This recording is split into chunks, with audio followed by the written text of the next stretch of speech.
Sharbari walk বলিউডে কাজ করছেন বেশ কিছুটা সময়। ফিল্ম ইন্ডাস্ট্রিতে তিনি আউটসাইডার, তবে তার দাদু মহারাষ্ট্রের প্রাক্তন মুখ্যমন্ত্রী মনোহর গজানন যোশী। তাই বলিউডে কাজ পেতে শর্বরীকে খুব একটা বেশি স্ট্রাগল করতে হয়নি। ক্যারিয়ারের শুরু থেকেই কাজ করেছেন নামি দামি প্রযোজনা সংস্থার সঙ্গে, কিন্তু ধাক্কা লাগে যখন বান্টি और বাবলু 2 বক্স অফিসে ফ্লপ করে। তারপরও এই প্রযোজনা সংস্থা শর্বরীর উপর আস্থা হারায়নি। হঠাৎ হরর সিনেমা মুঞ্জার হাত ধরে শর্বরী পায় সফলতার ছোঁয়া।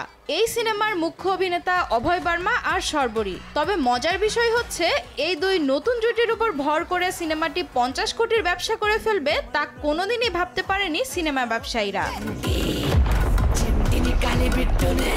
বলিউড বক্স অফিস বলছে মুঞ্জা সিনেমাটি প্রথম সপ্তাহে আয় করেছে 35 কোটি।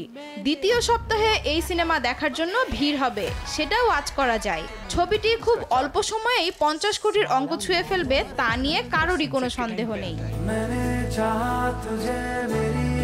এই সিনেমার সফলতার পর শর্বরীর হাতে কি কি কাজ আছে তা নিয়ে আলোচনা শুরু হয়েছে। 15ই আগস্ট মুক্তি পাবে জন আব্রাহাম আর শর্বরীর ছবি বেদা। একই দিনে মুক্তি পাবে পুষ্পা 2। পুষ্পার সঙ্গে বলিউডের কোনো ছবি লড়বে কিনা তা নিয়ে সংশয় ছিল, তবে জন আর শর্বরীর ছবি যদি এই সময়ে মুক্তি পায় তবে চর্চায় থাকবে। স্বাধীনতা দিবসে এই ছবি কতটা ব্যবসা করবে সেটাও নজরে থাকবে দর্শকের। বলিউডের নামী প্রযোজনা সংস্থা স্পাই ইউনিভার্সে আলিয়া ভাটের পাশাপাশি রেখেছে শর্বরীকে। এতদিন মনে করা হচ্ছিল প্রযোজনা সংস্থার ট্যালেন্ট লিস্টে শর্বরী আছেন বলেই এমন সুযোগ তার কাছে এসেছে, কিন্তু এবার নেটিজেনরা শর্বরীর অভিনয় দক্ষতা নিয়ে কথা বলতে শুরু করেছেন। তবে এখন শুধু সময়ের অপেক্ষা। পূর্ণতা মাহমুদ খান, দেশ টিভি।